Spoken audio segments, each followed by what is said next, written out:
আল্লাহ রসুল পায়ের রূপ বলছে লাউ কাশাফা সাকাইহি লাগাবা দাউ শামস, যদি পাও খুলা দেয় সূর্য চিরদিনের জন্য আলো হারায় ফেলবে। যদি পায়ে এত রূপ তো গালে কত রূপ, যদি গালে এত রূপ তো দেহে কত রূপ। আল্লাহ রসুল দাঁতের আলো বলছে লাউ যাহিকা আলা দুনিয়া লাতানাব্বারাতিদ দুনিয়া কুল্লাহ, যদি একটা দাঁত বাহির করে হাসি দেয় সারা দুনিয়া আলোতে ফকফকে হয়ে যাবে। আল্লাহর রসুল থুতুর বর্ণনা দিছে, থুতুর লাউ বাসাগা সাবআতি আবহুর, 7 সমুদ্রে আজকে যদি থুতু দেয় লাসারা আযবা, 7 সমুদ্রের পানিগুলা মধুর মতো মিষ্টি হবে। 4টা সুঘ্রাণে সারা জগৎ মোহিত হবে। বলো ওই ঠোঁটে কিস দিলে কেমন মজা হবে? হ্যাঁ না, আমি যুবক করে জিজ্ঞাসা করতেছি কেমন মজা হবে। না, ওরা মনে করতেছে ওই দিন পাইলে বুজুর্গ হয়ে যাবে, বুজুর্গ। ঠিক না?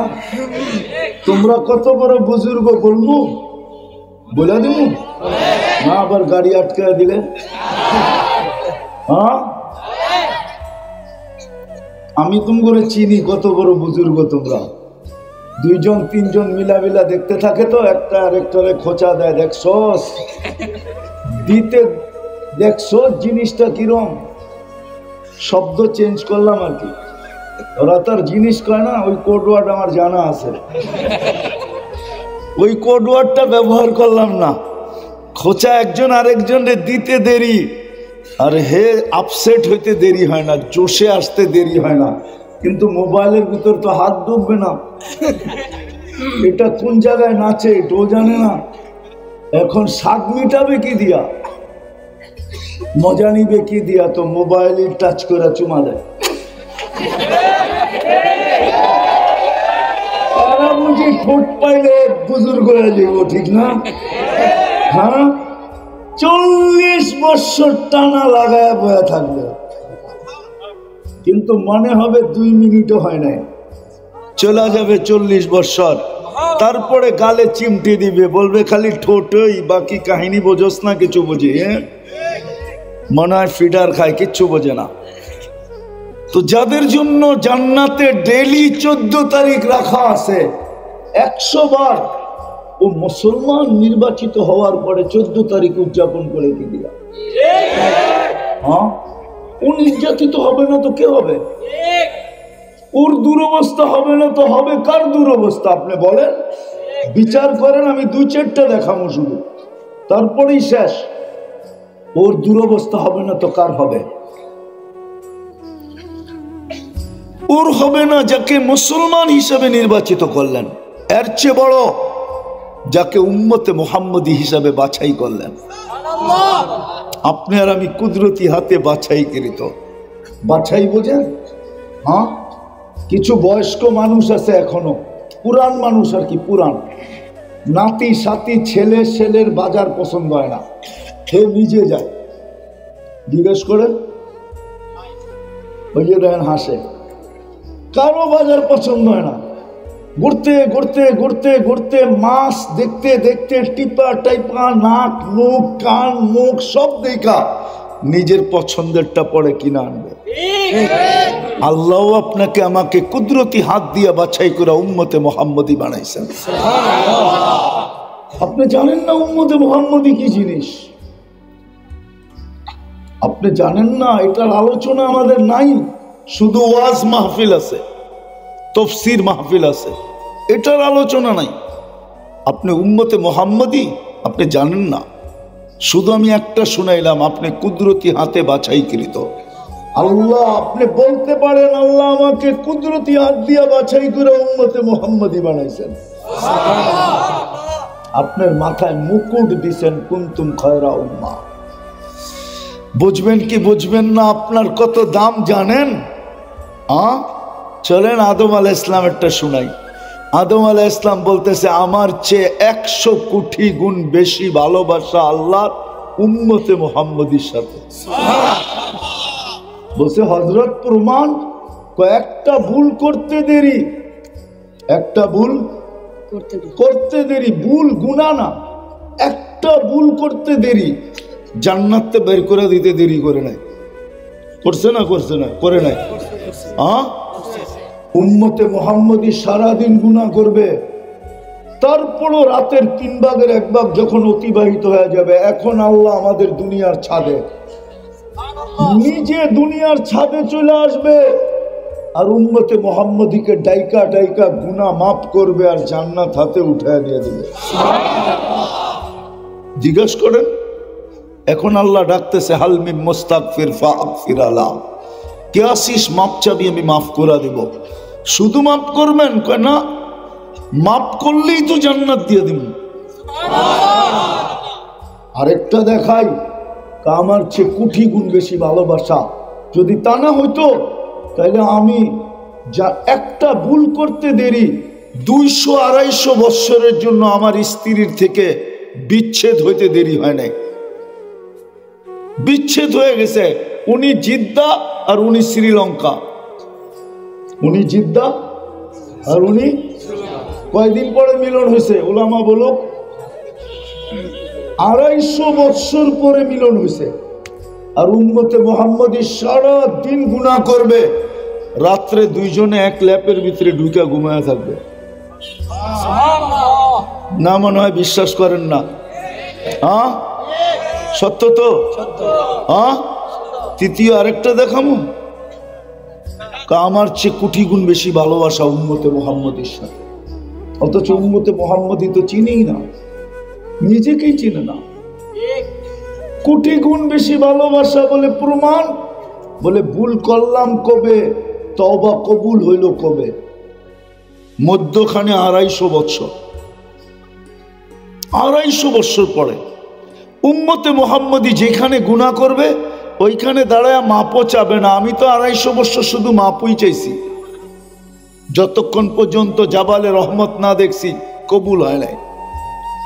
উম্মতে মুহাম্মদী যেখানে গুনাহ করবে ওইখানে দাঁড়াই খালি একটা চিৎকার দিবে, রব্বানা বা আল্লাহ কি করলাম, সাথে সাথে আল্লাহ জবাব দিবে আলিমা আবদি আন্না লাহু রাব্বা।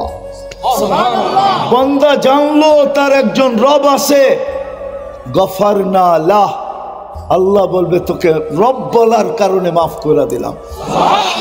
অথচ সে মাফ চায় নাই, শুধু রব বলছে।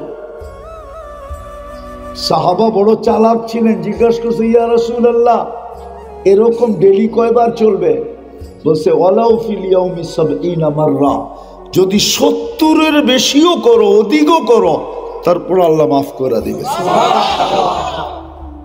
ওই উম্মতে মুহাম্মদী আপনাকে বানাইলেন।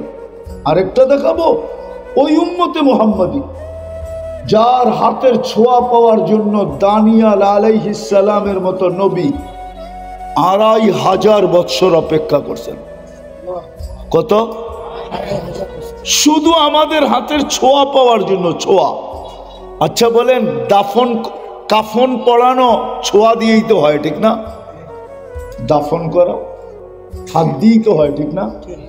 এতটুক পাওয়ার জন্য বদান, হ্যাঁ সে উনি দোয়া করছেন, আল্লাহ কিতাব ঘাটলে, কিতাব খুললে দেখি উম্মতে মুহাম্মদীর আলোচনা, এত বড় মর্যাদাশালী উম্মত।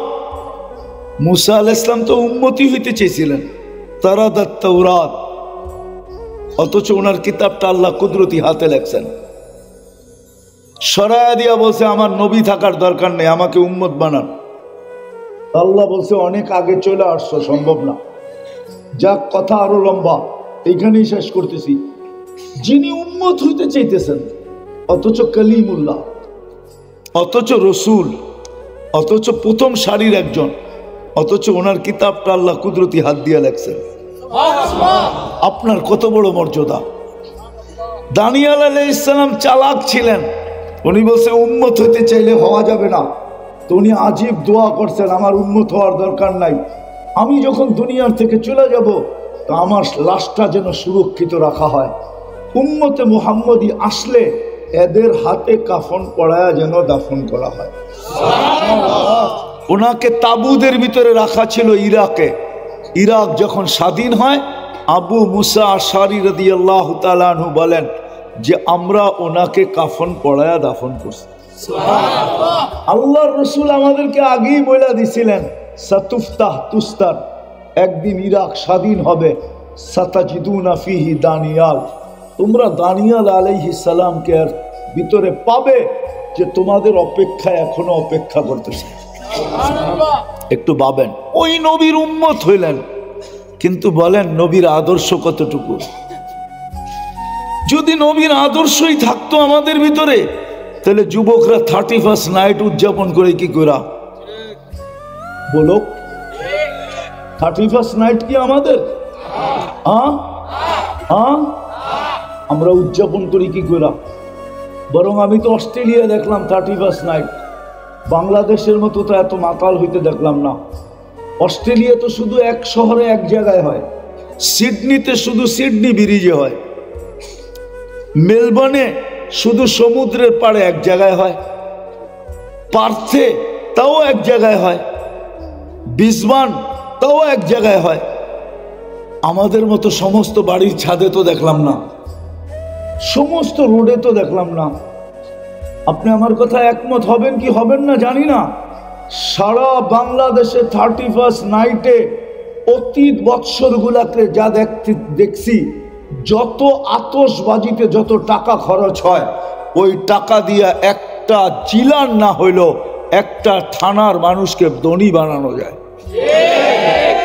জানি না উনি একমত হবে কিনা। কোটি কোটি টাকা একজন খরচ করে শুধু আতশবাজির জন্য, অথচ আপনি নির্বাচিত করছে আপনাকে কি? উম্মতে মুহাম্মাদি। আপনার দুরবস্থা হবে না তো হবে কার? বলেন। দুরবস্থার বড় প্রমাণটা দিই, আপনারা দুরবস্থা বুঝতে পারতেছেন না। 200 কোটি মুসলমান, 60টা মুসলিম দেশ, 4টা মুসলিম দেশ এরকম আছে, ওরা ইচ্ছা করলে পুরা দুনিয়া বলবো না, কিন্তু অর্ধেক দুনিয়া কিনতে পারে। ওদের টাকার চেয়ে বড় কোনো টাকা নাই। কুয়েত, বাহরাইন, ওমান, ব্রুনাই, দুনিয়ায় কোনো প্রেসিডেন্ট নাই যার গাড়ির পার্টস সোনার। শুধু একজন আছে, ব্রুনাইয়ের রাজা, এর গাড়ির সম্পূর্ণ পার্টস হলো সোনা দিয়ে বানানো। আমি আপনাদের স্বাধীনতা দেখি নাই, কেননা আমি 13 তারিখ পর্যন্ত, আমি 4 তারিখ পর্যন্ত, আগস্টের 4 তারিখ পর্যন্ত আমি ইংল্যান্ড ছিলাম। আমি জুলাইয়ের 18 তারিখে চলে গেছি ইংল্যান্ড। 5 তারিখে যেদিন এইখানে ঘটতে ছিল, ওই সময় আমি আকাশে ছিলাম, প্লেনে বসা ছিলাম, আমি কানাডা যেতেছিলাম। আমি ওইখানে সকালে নামছি, আপনাদের এখানে দিন পার হয়ে রাত্র ঢুকে গেছে। আমি যখন এয়ারপোর্ট থেকে বাহির হইতেছিলাম, তো সাথীদেরকে একটু বেশি মাত্রায় খুশি দেখতেছিলাম। তো আমি দেখলাম, জিজ্ঞাসা করলাম তোমরা এত উৎফুল্ল কেন? গাড়িতে বইলে আরো উৎফুল্লতা দেখবেন। তো আমি জিজ্ঞাসা করলাম কি হয়েছে? আপনি আকাশে ছিলেন, কোত্থেকে জানবেন বাংলাদেশ স্বাধীন হয়ে গেছে? বাংলাদেশ কি হয়ে গেছে? স্বাধীন হয়ে গেছে। তো যেটা আমি বুঝাইতেছিলাম, 60টা মুসলিম দেশ, 4টা এরকম দেশ যাদের টাকার উপরে দুনিয়ার কোনো টাকা নাই। সংখ্যায় আমরা 200 কোটি। দুনিয়াতে ছোট একটা দেশ ইসরায়েল, জনসংখ্যা ওদের মাত্র 60 লক্ষ। গত অক্টোবর, এই অক্টোবর 2টা জাতিসংঘের বড় বড় বাৎসরিক সেমিনার গেল। দুনিয়ার সমস্ত কর্ণধাররা ওইখানে গেল, রাষ্ট্রপ্রধানরা গেল, উচ্চ পদস্থরা গেল, এই 60 মুসলমান দেশেরও গেল। কিন্তু ওই ছোট দেশ 60 লক্ষের বিরুদ্ধে ছোট একটা নিন্দা প্রস্তাব পাশ করতে পারে না। এটা কি আপনার দুরবস্থা না? এটা কি আপনার অবমূল্যায়ন না? এটা কি আপনাকে জুতা দেখানো না? এটা কি আপনার কপালে ঝাড়ু মারা না? আরো কিছু শব্দ বলতাম কিন্তু বলি না আর কি, বুঝানোর জন্য বলতেছি। এটা কি আপনার কপালে ঝাড়ু মারা না? অথচ আমরা 200 কোটি। আর কেমনে আপনাদেরকে আমি বুঝাবো? শুধু এই আশুলিয়া থানায় যত কাপড় ব্যবহৃত আশুলিয়ার মানুষের ঘরে আছে, চাই সে শ্রমিক হোক বা মালিক হোক, চ্যালেঞ্জ করে বলবো ইউরোপের একটা দেশে এত কাপড় কারো আলমারিতে ব্যবহৃত রাখা নাই। কেউ যদি ইউরোপ যায় থাকে, আপনি গেছেন ইউরোপ, আমেরিকা, কানাডা, কেউ আছে এখানে গেছে? এদিকে আছে কেউ নাই? ওইখানে দেখেন প্রত্যেক গলির দুই মাথায় একটা বক্স রাখা আছে, 5 মিনিট পর পর এক একটা বক্স রাখা আছে। প্রত্যেকটা সুপার মার্কেটের সামনে কয়েকটা বক্স রাখা আছে, পুরা লেখা আছে পুরান কাপড় এখানে রাখেন, ব্যবহৃত কাপড় এখানে রাখেন। যদি আলমারিতে থাকতো তাহলে এই বক্স কেন থাকবে রাস্তায় রাস্তায়? বোঝা গেল নাই ব্যবহৃত কাপড়। কসম খোদার মুসলমানের চেয়ে বেশি আইটেম কেউ খায় না দুনিয়াতে। আমি 7টা মহাদেশ দেখা বলতেছি, আমি অহংকার করে বলতেছি না। বৎসরে এরকম দিন যায় যে আমি 3 মহাদেশে 3 বেলা খাই। আমি অহংকার করে বলতেছি না, বুঝানোর জন্য। বৎসরে প্রতি বৎসর 2-1 বার এরকম যায় যে আমি 3 বেলা 3 মহাদেশে খাই। আমার 103টা দেশ দেখা শেষ। উন্নত দুনিয়ার শুধু একটা দেশ বাকি আছে, নিউজিল্যান্ড আমি দেখি না, আর বাকি সব দেশ আমার দেখা শেষ। আমাকে বুঝাইতে হবে না, একবার না একাধিকবার আমার দেখা শেষ। এই জন্য বুঝাইতে চাইতেছি মুসলমানের চেয়ে বেশি কেউ খায় না। এত আইটেম জানি না। 2008-এর কাহিনী বলতেছি আমি। আমার পাশে নব মুসলিম ইটালির এক শিল্পপতি বসা ছিল, বলোনিয়া। জানি অনেক কেউ প্রবাসী থাকলে চিনবে বলোনিয়া। তো আমাদের খাওয়ার টেবিল দস্তরখানে যখন বসছি, তো আমাকে বলতেছে, মুফতি সাহেব আমার বিশ্বাস হয়ে গেছে জান্নাতে এত আইটেম হবে। তাই আমি বললাম কি কইরা? মাছের আইটেমও তো আছে 32টা, গোছেরটা তো বাদই দিলাম। তো আমরা যখন মুসলমান ছিলাম না, তখন সারাদিন তো মেশিনের মতো কাজ করতাম, খাইতাম তো খাইতাম কি খাইতাম? একটা হটডগ, একটা পিজা, একটা বার্গার, এই তো আমাদের খাওয়া ছিল। একসাথে তো 2 আইটেমও হইতো না, 1 আইটেম খাইতাম। গাড়ি চালাইতেছি, খাইতেছি, সাথে একটা ড্রিঙ্কস, সর্বশেষ একটা মাইরা দিলাম 1 বোতল। এই তো আমাদের জিন্দগি ছিল। যুবক, তোমাদেরকে বুঝাইতেছি, আমি বড় বড় সিঙ্গার চিনি। যাও যাও বাংলাদেশের দুনিয়ার আমি অ্যাড্রেস দিব, যা জিজ্ঞাসা করো আমাকে চিনে কিনা। ইংল্যান্ডের এক সিঙ্গার ছিল, নাম বর্তমানে ইউসুফ। ওর সাথে আমি 2019-এ সময় লাগাইছি আমেরিকাতে। তো আমাকে বলতেছিল, মুফতি সাহেব কসম খেয়ে বলতেছিল, আমি যখন সিঙ্গার ছিলাম তো আমার কাছে পাউন্ড বৃষ্টির মতো আমার উপরে ছড়ানো হতো। মেয়েরা আমাকে ছোঁয়ার জন্য পাগল ছিল, মানুষ আমার থেকে অটোগ্রাফি নেওয়ার জন্য পাগল ছিল। কিন্তু মুফতি সাহেব, আমার এই ভিতরে একটা অগ্নিগিরি ছিল, কেউ জানতো না। শোহরত ছিল, পরিচয় ছিল, পরিচিতি ছিল, পাউন্ড ছিল, ইজ্জত মানুষ করতে ছিল, কিন্তু ভিতরে আমার একটা আগুন ছিল, আগুন, অগ্নিগিরি, কেউ জানতো না। আমি যেদিন ইসলাম গ্রহণ করছি, ইসলাম গ্রহণ করতে দেরি, আমার ভিতরের অগ্নিগিরিটা বাহির হয়ে যেতে দেরি করে নাই। কসম খায় বলতেছে, তোমার সাথে আমি পার্টিতে শুয়ে আছি, 7 স্টার হোটেলে জীবনে থাইকা যতটুকু সুখ না পাইছি, এই পার্টিতে আমি আর চেয়ে কোটি গুণ বেশি সুখ অনুভব করতেছি। কিন্তু আমাদের যুবকরা তো দৌড়াইতেছে কার পিছনে? তুমি উম্মতে মুহাম্মাদি। রাগ হয়ে যাবে বলবো? আমি যেদিন তুর পাহাড় দেখতে গেছি, তুর পাহাড় যেখানে মুসা আলাইহিস সালাম কথা বলতেন, ওইখানে আমার কথা মনে উঠছিল যে মুসা আলাইহিস সালাম তো এইখানে বসে কথা বলতেন। বিদায় উনি কালিমুল্লাহ, কি উনি আল্লাহর সাথে কথা বলে বিদায় উনি আল্লাহ আমাদের সাথে কথা বলতে চান। ওনার কাছে, ওনার সাথে বলছেন কি বলেন না এটা আমি জানি না, উনি বলছে এটা আমি জানি। এই জন্য উনি কালিমুল্লাহ, আল্লাহ আমাদের সাথে কথা বলতে চান। বিদায় আল্লাহ আমাদেরকে দিছেন কালামুল্লাহ। ওইখানে মুসা বলতে চায় আর এইখানে আল্লাহ বলতে চায়। ওইখানে মুসা আলাইহিস সালাম বলেন আর এইখানে স্বয়ং আল্লাহ বলেন। কিন্তু রাগ হয়ে যাবেন, এই মজলিসে আছে সারা বৎসরে একবার কোরআনটাকে একটা চুমা দিয়া দেখে, পড়বে তো দূরের কথা, বলুক যুবক কোরআন উঠে চুমা দিয়া দেখে কিনা, বলুক আমার মা বোনরা যে ডেলি কোরআনকে নিয়ে চুমা দিয়া দেখে কিনা। এইখানে তো লোক আছে বাড়িওয়ালা যারা এই হাসপাতালগুলাতে ঘন্টার পর ঘন্টা সিরিয়াল দিয়া বসে থাকে, ঠিক না? না বসে থাকে না? বৈশা যদি না থাকতে চায় তাইলে যে সিরিয়াল লেখে মুট কইরা ওর হাতে কিছু দিয়া দিতে হয়, ঠিক না? সিরিয়াল আগায়া যায়, ঠিক না? হ্যাঁ, কোরআনে তো শেফা ছিল। আপনি আজ পর্যন্ত কোরআনটাকে বুকে ধরে বলছেন চাইবা যে মালিক কোরআনে তো শেফা রাখা আছে, তোর কালাম শেফা দিয়া করবে কি, আমার শেফার প্রয়োজন আমাকে দিয়া দে না। চুমাই দেয় না, বুকে রাখবে কখন? আপনাকে তো কালামুল্লাহ দিল, আল্লাহ কথা বলতে চায়। কি আমি কি ভুল বললাম? আছে এখানে কয়জন যে ডেলি কোরআন পড়ে?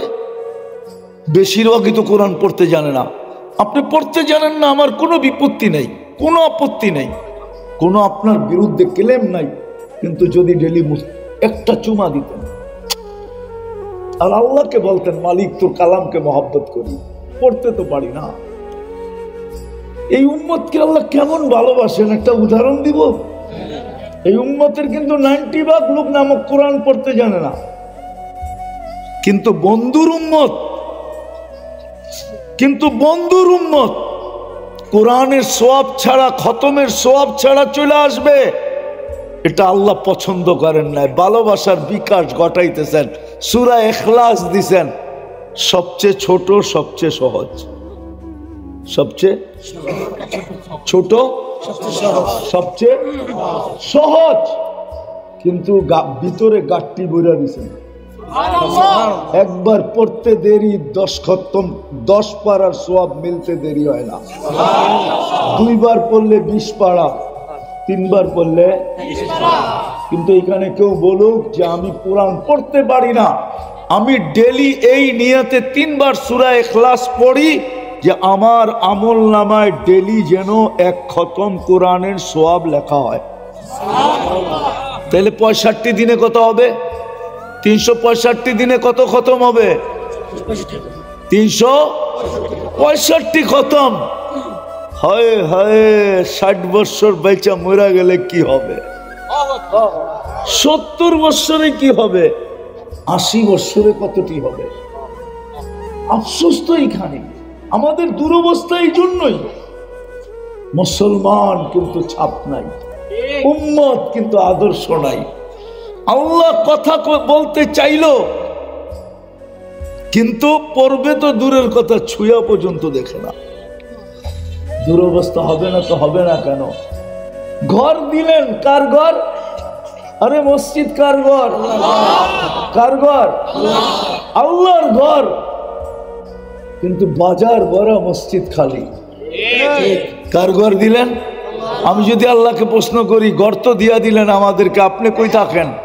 তা আল্লাহ তো আমারে জবাব দেয়, আমি তো তোর লেগেই থাকি। আইনা মা কুন্ত আনা মা কুম আইনা মা কুন্ত, তুমি যেখানে যাবে ওইখানে আমি থাকবো, তোমার সাথে থাকবো।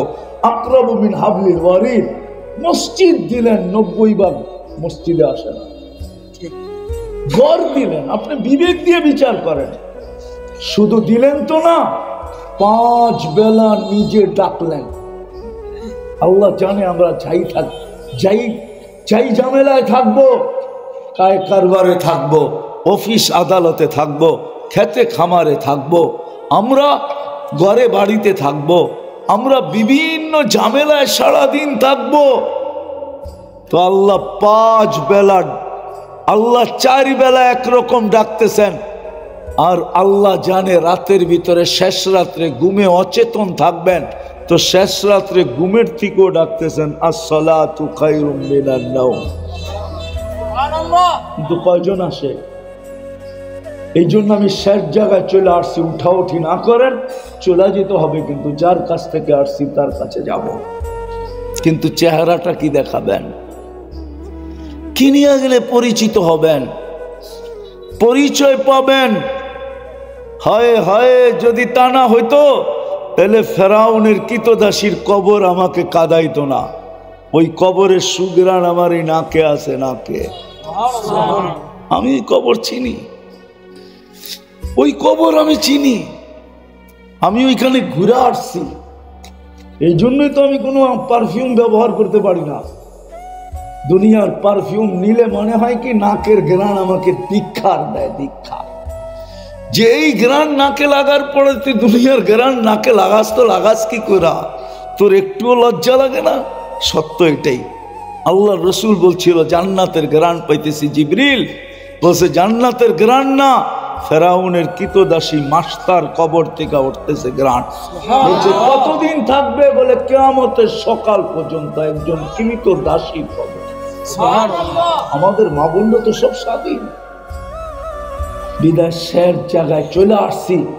রাস্তা আমাদের সামনে এখনো খোলা আছে, কণ্ঠনালীতে রু আসার পূর্ব মুহূর্ত পর্যন্ত খোলা আছে। শুধু দুটা কথাই বলবো, আর বেশি বলবো না। চলেন আজকে আল্লাহর কাছে সবাই তওবা করি। প্রথম এটা পারবেন? কে কে পারবেন দেখি? পাক্কা তো? মনের থেকে না ঠোঁটের থেকে? নামায়েন না, হাত উঁচা করেন, আল্লাহকে বলে দেন আল্লাহ অতীত থেকে তওবা করলাম, আপনি আমাদের তওবা কবুল করেন, আমাদের গুনাহ মাফ করে দেন। নামান যদি আপনি মনের থেকে বলে থাকেন, রব্বে কাবার কসম আপনি নিষ্পাপ। আর যদি চান যে আর কোনোদিন আমার আমল নামায় গুনাহ না থাকুক, তাইলে আমি দুইটা জিনিস আপনাদেরকে শিখাবো। ঘুমাইতে যখন যাবেন উজু করতে হবে না, কিচ্ছু করতে হবে না। হাত দুটা উঠায় বলবেন আল্লাহ আমি তওবা করে ঘুমাইলাম। পারবেন? যুবকরা পারবা? হ্যাঁ, মনে থাকবে মনে। সারাদিন যা করো আমার কোনো আপত্তি নেই, কিন্তু ঘুমের সময় হাত দুটা উঠায় বলো আল্লাহ আমি তওবা করে ঘুমাইতেছি। আর ঘুমের থেকে উঠা বলেন আল্লাহ আমি তওবা করলাম। এটাতে অভ্যস্ত হন। পারবেন?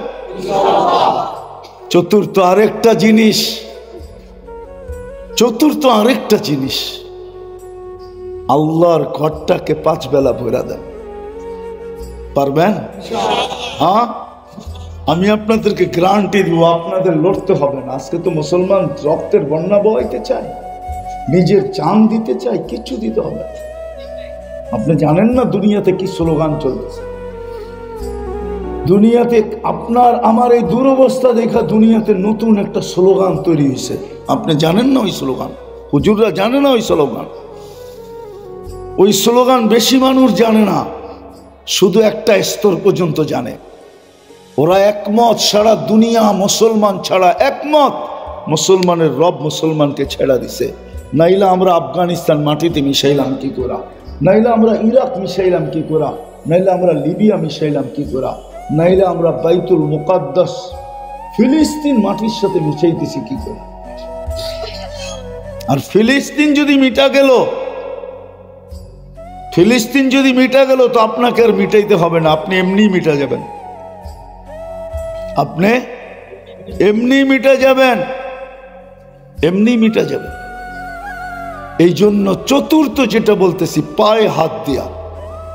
আমি মা বোনদেরকে বলবো, আপনাদেরকে বলবো, সবাইকে বলবো, আজকের থেকে নামাজ কখনো ছাড়বো না। পারবেন? অঙ্গীকার? হ্যাঁ, নামান আপনাদেরকে আমি কসম দিতে পারি, কসম খায়া বলতে পারি, আজ ফজরের নামাজ সারা দুনিয়ার মুসলমান ফজরে অতটুকু সংখ্যা বানায় দেয়, অতটুকু সংখ্যায় মুসল্লি হোক যতটুকু জুমায় হয়, এতটুকু হলেই যথেষ্ট। কালকে সূর্য যেখানে যেখানে উঠবে বিজয়ের ফ্ল্যাগ নিয়ে উঠবে। আমার কাছে প্রমাণ আছে, কিতাবে প্রমাণ আছে, যেদিন ফজরের জামাত আর জুমার জামাত সমান।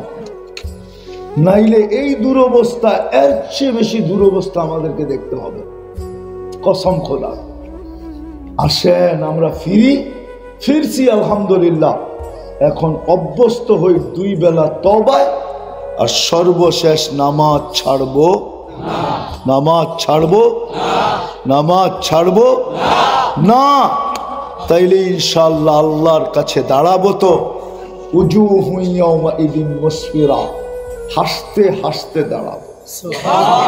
উজুহু ইয়াওমাইদিন মুসফিরা যাহিকাতুম মুস্তাবশিরা, হাসতে হাসতে দাঁড়াবো, আর সুসংবাদের বৃষ্টি আমাদের উপরে বর্ষিত হতে থাকবে। হিসাব দিতে হবে না, এই উম্মতকে দিতে হবে না, সত্য দিতে হবে না। উজুহু ইয়াওমাইদিন মুসফিরা যাহিকাতুম মুস্তাবশিরা, এটা নিয়ে কিয়ামতের দিন দাঁড়াবো। ওই দিন দেখবেন যুবক দেখবে সে কে আরশের নিচে কোন গ্যালারিতে বসে, সুপার ডিলাক্স গ্যালারিতে বসবে। এই উম্মতকে আল্লাহ 7 ভাগে ভাগ করবে, 7 শ্রেণীতে ভাগ করবে, আর ওই 7 শ্রেণী আরশের নিচে এক এক গ্যালারিতে বসবে, এক এক গ্যালারিতে। আল্লাহ বিচার কার্য শুরু করবে।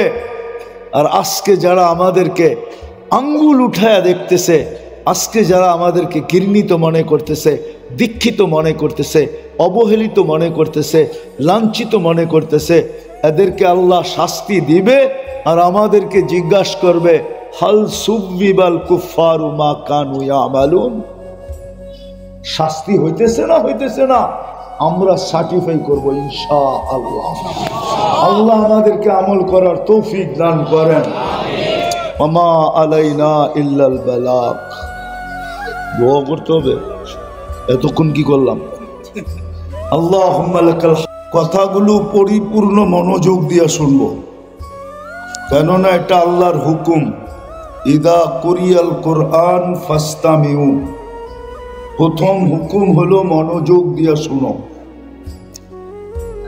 দ্বিতীয় আল্লাহর হুকুম হলো আনসিতু, পরিবেশটাকে বিলকুল নিঝুম রাখো। আল্লাহর আদেশ, কিন্তু আদেশ ভালো মতে বুঝি। আল্লাহর আদেশ, কে আদেশ দিতেছে?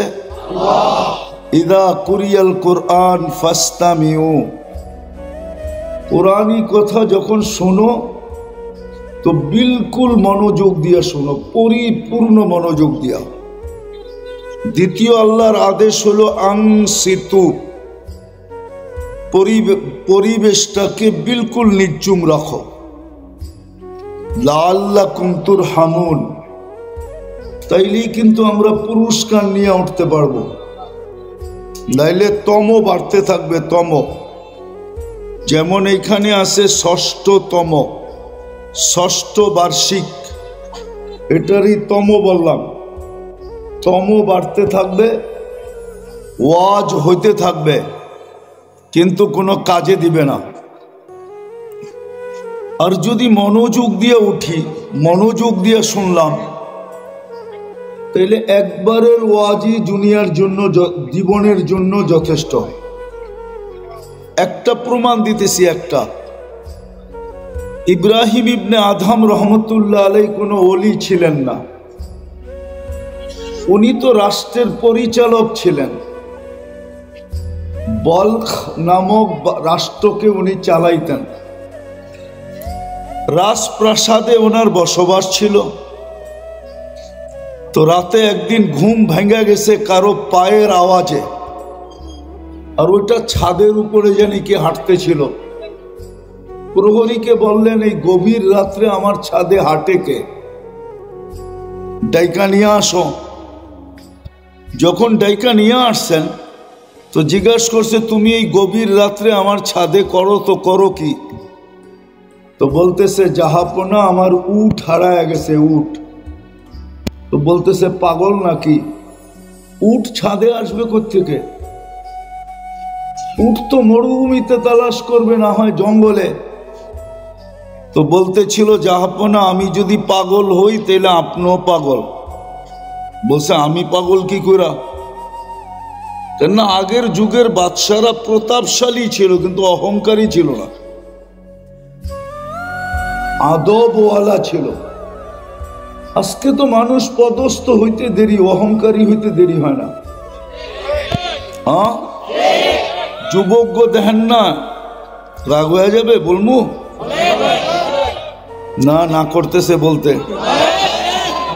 যুবকরা দেখবেন একা হাঁটে তো একরকম, দুই তিনজন মিলে হাঁটে তো আরেক রকম, বাইকে উঠলে আরেক রকম, পিছে যদি কেউ বসা থাকে তাহলে তো কোনো কথাই নাই, ফুল চার্জ।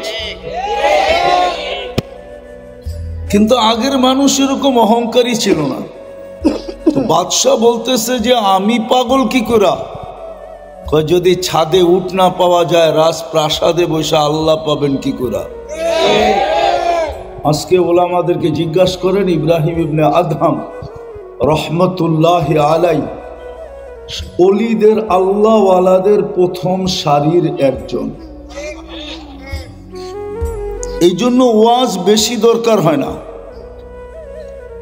যদি আল্লাহর হুকুম পুরা করা হয় বেশি দিন শোনার প্রয়োজন হয় না, এক শব্দে জীবন চেঞ্জ হতে পারে। হাদিস থেকে একটা দেই, প্রথমটা তো কাহিনী গেল, কেউ কাহিনী পছন্দ নাও করতে পারে। বনি ইসরাইলের এক বদমাশ ছিল কিফিল, প্রতিদিন ব্যভিচারের পিছনে বর্তমান টাকায় 50 থেকে 60 লক্ষ টাকা খরচ করত। আগে তো টাকা কাগজের ছিল না, এখন তো কাগজের টাকা, ঠিক না? কয়েকদিন পরে কাগজও থাকবে না, কাগজেরও তো একটা ভ্যালু আছে, কয়েকদিন পরে প্লাস্টিক হয়ে যাবে।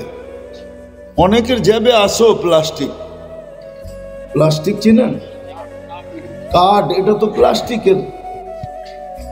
ওই যুগে টাকা ছিল সোনার উপর, বিদায় আজকে এত দাম। তো একদিন এক মেয়েকে নিয়ে আসছে, কামরায় ঢুকায় দিয়া বলতেছে আমি প্রস্তুতি নিয়ে আসতেছি। যখন প্রস্তুতি নিয়ে আসছে তো দেখতেছে মেয়ে কামরায় অজোরে কাঁদতেছে। তো জিজ্ঞাসা করছে, ওই মেয়ে তুই কাঁদিস কেন? বিনা পয়সায় তো আনি নাই, তোর সাথে আমার সাথে দরদাম বললো আর তুই নিজেই তো আমার হাতে ধরা দিলি। তো মেয়ে বলতেছিল, শোন কেফিল, আমি বাজারি মেয়ে না,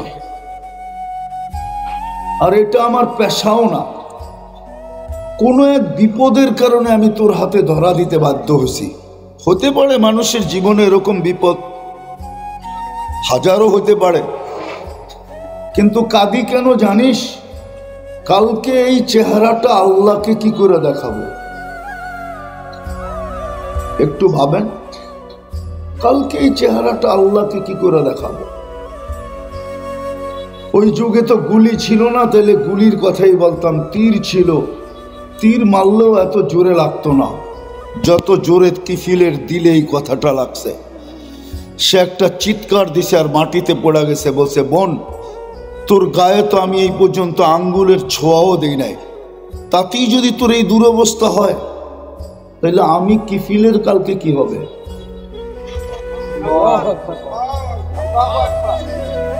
আমি কিফিলের কি হবে? আমি কি করে আল্লাহকে এই চেহারাটা দেখাবো? তো কিফিল টাকার থৈলি হাতে উঠায়া দিছে আর বলছে, বোন তোর গায়ে আমি আঙ্গুলের ছোঁয়া পর্যন্ত দিব না, কিন্তু একটা অনুরোধ করব, রাখতে হবে। বলছে, সেটা কি? বলছে, তুই হাত দুটা উঠায়া চোখের পানি দিয়ে আল্লাহকে একটু বলা দে যে আমি তওবা করলাম। কসম খোদার, কিতাবের লেখা বলতেছে ওই রাত্রেই কিফিল মারা গেছে। স্বর্ণ অক্ষরে দরজায় লেখা উঠছে, কদ গফারাল্লাহু লিকিফলিন, আল্লাহ কিফিলকে মাফ করে দিয়েছেন। সত্যি এটাই, ওয়াজ যদি একদিন আল্লাহর আদেশকে মাইনা শোনা হয় তাহলে একদিনের ওয়াজই যথেষ্ট, জীবনভর শুনতে হয় না। এই জন্যই আমাদের ওয়াজ কার্যকরী হয় না কেন জানেন? আল্লাহর আদেশ মাইনা যেরকম শোনার দরকার ছিল এরকম আমরা কেউ শুনি না। সাহাবা তো হেলাধুলাও করতেন না, নড়াচড়াও করতেন না। কোরআন তাদের প্রশংসা করতেছে, সামি'না ওয়া আতা'না। শুনতে দেরি, মানতে দেরি হয় নাই। কেননা সত্য তো এটাই, যেখান থেকে আসছি ওইখানেই চলে যাব, বাইপাস হওয়ার কোনো সুযোগ নাই। হতে পারে বাংলাদেশে অনেক বাইপাস আছে, কিন্তু আল্লাহর কাছে যাওয়ার ব্যাপারে কোনো বাইপাস নাই। আল্লাহর কাছে যেতেই হবে। যিনার কাছ থেকে আসছি উনার কাছেই যাব। যিনি আমাদেরকে অস্তিত্ব দিয়েছেন উনার কাছেই যেতে হবে। সত্য এটাই। শুধু অস্তিত্ব দেন নাই, আপনাকে আমাকে সাজাইছেন, নিয়ে আসেন এই এলাকার 1 সপ্তাহের ভিতরে যে বাচ্চাটা হয়েছে ওকে নিয়ে আসেন, আর একটু তাকায় তাকায় দেখেন ওর ভিতরে আছে কি? কিছুই তো নাই, শুধু অস্তিত্বটাই তো আছে। একটা নিয়ে আসেন এখানে, একটু উপরে রাইখা সবাই দেখেন। আল্লাহ তো এটাই বলে, কুনতা মিসকিনা, তুই বড় নিশ্চয় ছিলি, আজকে বড় ব্যক্তিত্ব তোর বটে। যুবকের যৌবনের ব্যক্তিত্ব, নারীর নারীত্বের ব্যক্তিত্ব, পুরুষের পুরুষত্বের ব্যক্তিত্ব, হাটওয়ালার হাটের ব্যক্তিত্ব, দোকানওয়ালার দোকানের ব্যক্তিত্ব, মেইলওয়ালার মেইলের ব্যক্তিত্ব, ফ্যাক্টরিওয়ালার ফ্যাক্টরির ব্যক্তিত্ব, পদালার পদের ব্যক্তিত্ব, অফিসওয়ালার অফিসের ব্যক্তিত্ব, আদালতওয়ালা আদালতের ব্যক্তিত্ব। কিন্তু মার পেটের থেকে যখন আসছিলাম কোনো ব্যক্তিত্ব ছিল না। ওই বাচ্চাটা কতটুক হয়? আল্লাহ তো এটাই বলে, মা কুনতা বিশাই, আজকে বড় ব্যক্তিত্ব নিয়ে ঘোরো। যুবক যৌবনের ব্যক্তিত্ব নিয়ে ঘোরে, নারী নারীত্বের ব্যক্তিত্ব নিয়ে ঘোরে, পুরুষ পুরুষত্বের ব্যক্তিত্ব নিয়ে ঘোরে। কিন্তু আল্লাহ তো বলে, মা কুনতা শাই, মা কুনতা বিশাই, তুমি তো কিছুই ছিলে না। মা আম্মাহিনা, নিকৃষ্ট পানির ছিলে। কোথায় ছিলাম এটাও বলে দিয়েছেন, সলবি আবি কাওয়া ইবি উম্মিক, মার সিনায় ছিলে, বাপের পেটে ছিলে। দুনিয়া উন্নত বটে, টেকনোলজি সমৃদ্ধ দুনিয়া, বড় উন্নত দুনিয়া, বড় উন্নত দুনিয়া হলে কি হবে? মার সিনার থেকে বাপের পিঠের থেকে বাহির করার কোনো মেশিন আসে নাই, আর কোনোদিন আসবেও না। এটাই সত্য। এক প্রসেসিং এর মাধ্যমে আল্লাহ বাহির করছেন, সিস্টেমের মাধ্যমে। জমা তুফি বাতনি উম্মিক, আল্লাহ বলে তোর মার পেটের ভিতরে একত্রিত করছি। সুম্মা গসাই তুফিল গেসা, পর্দা দ্বারা আবদ্ধ করছি। ফি সালাসি জুলুমাত, 3 অন্ধকারের ভিতরে। সুম্মা রব্বাইতু, পরে আমি প্রসেসিং করছি। মা আম্মাহিনা, নিকৃষ্ট পানি। সুম্মা দামা, পরে রক্ত। সুম্মা মুদগা, পরে রক্তপিণ্ড। সুম্মা এদামা, তারপরে কঙ্কাল। ওয়া কাসাইতু আলাইহি লাহমা, কুদরত দিয়ে আমি গোশত আর চামড়ার আবরণ চড়ায়া দিছি। অস্তিত্ব যখন দিল তখন কিছুই ছিল না। এটাই তো আল্লাহ চিত্র তুলে ধরতে চাইতেছেন। অস্তিত্ব যখন দিলাম, কুনতা মিসকিনা, নিশ্চয় ছিলে। ফালা আলাকা সিন্নুন তাক্তা, দাঁত ছিল না তুমি কাটবে। ওয়ালা আলাকা লিসানুন তান্তিক, জিহ্বা ছিল কিন্তু বাকশক্তি ছিল না। ওয়ালা আলাকা উদুনুন তাসমা, কান ছিল কিন্তু শ্রবণ শক্তি কার্যকারিতা ছিল না। ওয়ালা আলাকা আইনুন তানদুর, চক্ষু ছিল কিন্তু দৃষ্টিশক্তির কার্যকারিতা ছিল না। ওয়ালা আলাকা কলবুন তাতাফাক্কার, দিল ছিল, চিন্তা কি জিনিস জানতে না। ওয়ালা আলাকা আকলুন তুমাইয়িজ, মগজ ছিল কিন্তু ভালো মন্দ কি জিনিস বুঝার ক্ষমতা ছিল না। ওয়ালা আলাকা ইয়াদুন তাফতিশ, হাত ছিল, ধরার ক্ষমতাই ছিল না কর্ম থেকে। ওয়ালা আলাকা রিজলুন তামশি, পাও ছিল কিন্তু চলার ক্ষমতা ছিল না। ফকাত তাতাহাররাক, একটু হাতগুলাকে হেলাধুলা করাইতে পারতে, হেলতো আর দুলতো। কুনতা সগীরা, বড় ছোট ছিলা। কুনতা দাঈফা, বড় দুর্বল ছিলা। কুনতা জাহিলা, তোমার মতো অজ্ঞ কেউ ছিল না। আজকে বড় ব্যক্তিত্ব। আজকে সবাই আমরা ব্যক্তিত্ব নিয়ে চলি। যুবক যৌবনের ব্যক্তিত্ব একটু আগে দেখাইলাম, নারী নারীত্বের ব্যক্তিত্ব, পুরুষত্বের ব্যক্তিত্ব। আল্লাহ বলে সাজায়া দিছি আমি। এই জন্যই প্রথম কথাটা ছিল যে যার কাছ থেকে আসলাম তার কাছেই তো যাব, কিন্তু চেহারাটা কি করে দেখাবো, কি নিয়ে যাব, কি নিয়ে গেলে আমি পরিচয় পরিচিতি পাবো, ইজ্জত পাবো, সম্মান পাবো। রাগ হয়ে যান না, রাগ হয়ে যাবেন বলবো এই এলাকাটা তো গুলশান না, ঠিক না? এই এলাকাটা তো বাড়িদারা না, ঠিক না? এই এলাকাটা তো ধানমন্ডি না, ঠিক না? ধানমন্ডি না, হুজুরে কয় ধানমন্ডি। এই এলাকাটা তো বনানি না, এই এলাকাটা তো মিন্টু রোড না, ঠিক না? মিন্টু রোড চিনেন? মন্ত্রীপাড়া, মন্ত্রীপাড়া, এটা তো মন্ত্রীপাড়া না। সত্য তো? হ্যাঁ, মনে হয় বুঝতে পারতেছেন কি বুঝাইতে চাইতেছি। হ্যাঁ, এই জন্যই বলতেছি ভাবেন, বাবা দরকার। দুনিয়া তো পাইলাম না, ওইখানেও পাবো না, এটাই তো আল্লাহ বুঝাইতে চাইতেছেন। রসুল তো এটাই এসে বুঝাইছেন যে এমন যেন না হয় এইখানেও পাইলা না, ওইখানেও পাইলা না। যার কাছ থেকে আসছি তার কাছেই তো যাব। চেহারাটা কিভাবে দেখাবো, কি নিয়ে গেলে পরিচয় পাবো, কি নিয়ে গেলে পরিচিতি পাবো। 60-70 বৎসরের জীবন, বেশি তো না, কয়েক হাজার বৎসর তো না, 60-70 বৎসরই তো থাকবো।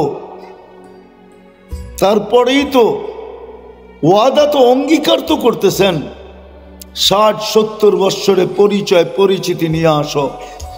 জান্নাতের আলোচনা নাই তো, এই জন্য কোনো আকাঙ্ক্ষাও নাই, কোনো আগ্রহ নাই, উদ্দীপনাও নাই।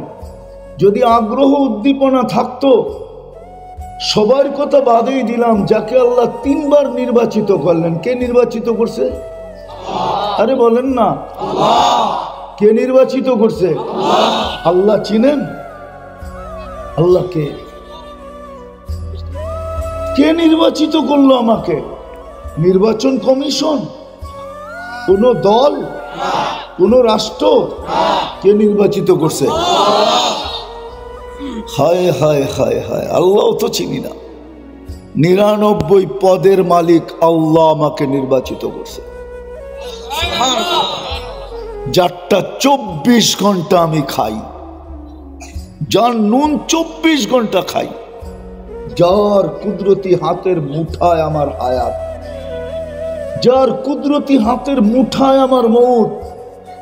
কোন বলতে দেরি, মৌত হইতে দেরি হবে না। নাইলে প্রবাদ বাক্য কেন বলে, রাখে আল্লাহ মারে কে, মারে আল্লাহ রাখে কে? যদি না রাখে তো কারো রাখার ক্ষমতা নাই। চতুর্দিক দিয়া বেষ্টন আর বেষ্টন, তার ভিতর থেকে উঠা চলা যায়।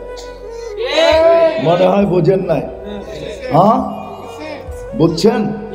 বাঙ্গা বলবো, সিএমএস তো ক্যান্টনমেন্টেই থাকে। সিএমএস চিনেন? কি সামরিক, কি সামরিক বাহিনীর হাসপাতাল। ওইখানেও তো মানুষ মরে, ঠিক না? না মরে না? অথচ চতুর্দিকে তো ক্যান্টনমেন্ট। হাসপাতাল তো ক্যান্টনমেন্টের ভিতরেই থাকে, ঠিক না? সামরিক ক্যান্টনমেন্ট, চতুর্দিকেই তো অস্ত্র আর অস্ত্র, ঠিক না? হ্যাঁ, মনিটরিং আর মনিটরিং, ঠিক না? হ্যাঁ সত্য তো? মালাকুল মউত আসলো কেমনে, নিয়ে গেল কেমনে?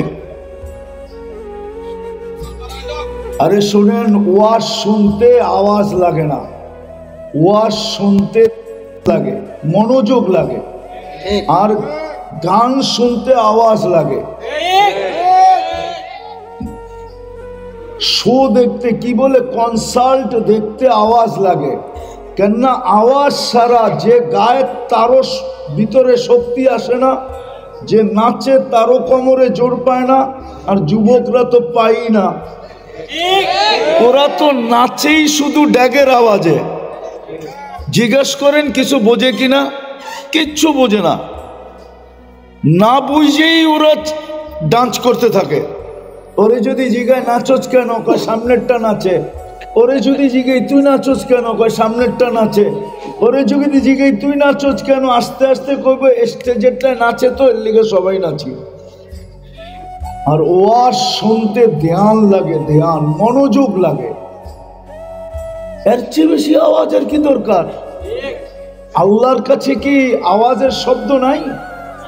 তাহলে আল্লাহ আওয়াজের শব্দ না বইলা ধ্যানের শব্দ কেন বললো, মনোযোগের শব্দ কেন বললো?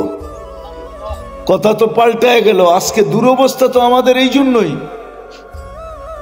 মুসলমানের যে আজকে দুরবস্থা, 60টা মুসলিম দেশ হওয়া সত্ত্বেও যেই দুরবস্থা, যেই দিন মুসলমানের একটা দেশও ছিল না ওই দিনও মুসলমানের এই দুরবস্থা ছিল না। আজকে যে দুরবস্থা, মানেন এটা?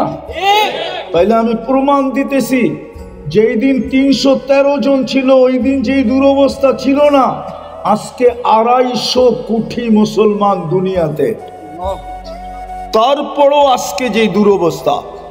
আপনি বলবেন দুরবস্থার প্রমাণ দেন। একের পরে এক দেশ মাটিতে মিশা যাইতেছে, মিশায়া দিতেছে। আপনারটাও মিশানোর ব্যবস্থা চলতেছে, যদিও আপনি জানেন না। একের পর এক মুসলিম দেশ মাটির সাথে মিশায়া দিতে পারতেছে। পারতেছে তো পারতেছে কি করে? আমাদের দুরবস্থা না হইলে পারলো কি করে? সবগুলা বাদ দেন, বাইতুল মুকাদ্দাস ফিলিস্তিন কিভাবে মাটির সাথে মিশায়?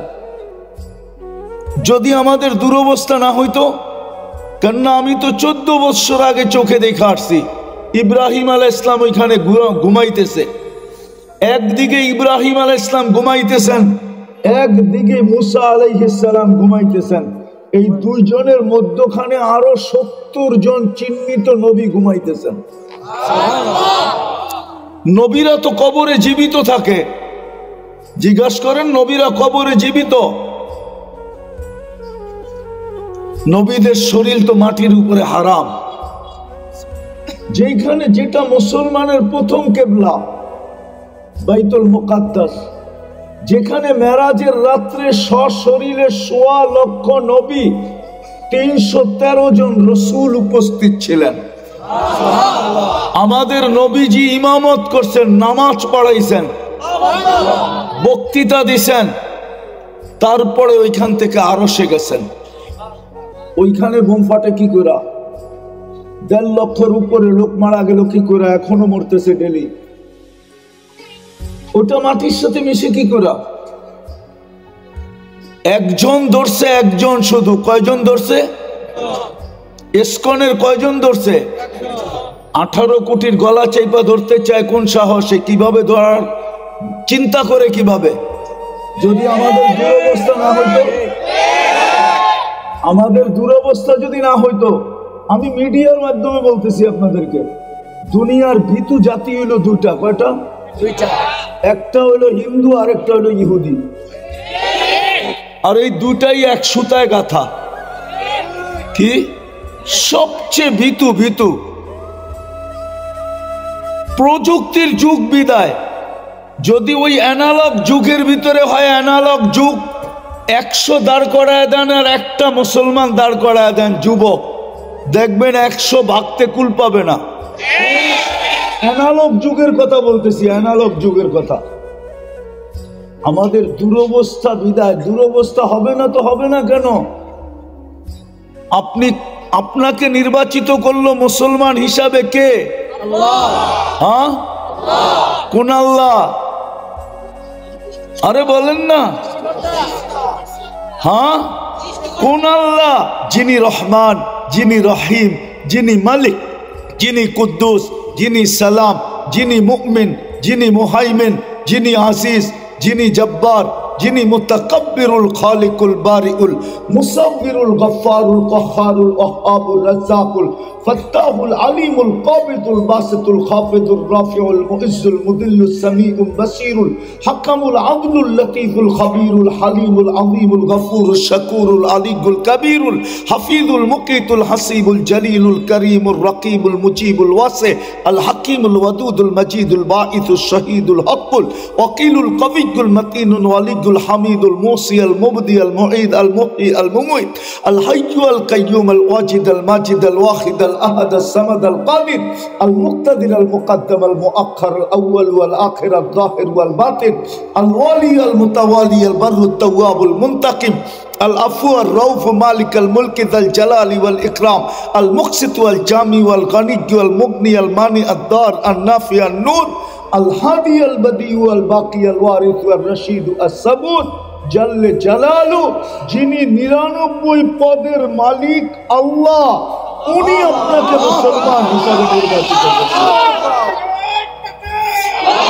যিনি 99 পদের মালিক যিনি 99 পদের মালিক আল্লাহ উনি আপনাকে নির্বাচিত করছে মুসলমান হিসাবে আপনার পায়ে হাত রাখা জিজ্ঞাসা করতেছি বলেন ইসলামের ছাপ আপনার ভিতরে কতটুকু আছে বলুক মা বোনরা কতটুকু ইসলামের ছাপ আছে বলুক যুবক ওর পায়ে হাত রাখি আমি ইসলামের ছাপ কতটুকু আছে যদি ইসলামের ছাপ থাকতো তো নেটে দেখা চুল কাটে কি করা ও নেটের থেকে ডিজাইন বাহির করে কি করা ইসলাম কি চুল কাটার ডিজাইন দেন নাই মা বোনরা নেটের থেকে সাজুগুজু করে কি করা ইসলাম কি সাজগোজের কথা বলেন নাই আমি প্রমাণ দিই উলামা একমত হবে আল্লাহ রসুল তো ডাইরেক্ট বাড়িতে আসতেন না সফর থেকে প্রথমে রাস্তায় কোথাও অবস্থান করতেন বাড়িতে খবর দিতেন সবাইকে বলতেন খবর দাও যেন সাজগোজ কইরা রেডি হয়ে থাকতে পারে